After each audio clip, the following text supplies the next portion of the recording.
ગુજરાતવાસીઓને ગરમીથી મળશે રાહત, સૌરાષ્ટ્રના ભાગોમાં ગાજવીજ સાથે વરસાદની આગાહી। નમસ્કાર દોસ્તો, ફરી એકવાર વિડીયોમાં તમારું સ્વાગત છે।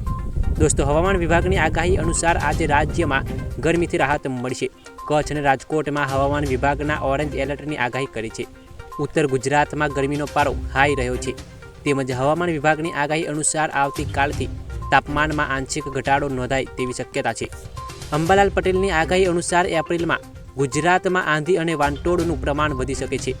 મધ્ય ગુજરાતના ભાગોમાં પવનનું જોર રહેવાની પણ તેમણે અનુમાન કર્યું છે। એપ્રિલમાં કચ્છ અને સૌરાષ્ટ્રના ભાગોમાં ગાજવીજ સાથે વરસાદ પડી શકે છે। આ સાથે લીમખેડા, દાહોદ, વડોદરા અને નડિયાદમાં હવામાન પલટો આવી શકે છે। મહત્વનું એ છે કે આગામી 48 કલાકમાં વાતાવરણમાં પલટો આવી શકે છે। આ સિવાય ઉત્તર ગુજરાતમાં મહત્તમ તાપમાન 40 ડિગ્રી રહી શકે છે। રાજકોટ, જૂનાગઢ, બનાસકાંઠા અને કચ્છમાં પણ તાપમાન ઘટતા ગરમીથી રાહત મળશે। આ પછી 17 થી 19 એપ્રિલે હવામાનમાં પલટો આવી શકે છે।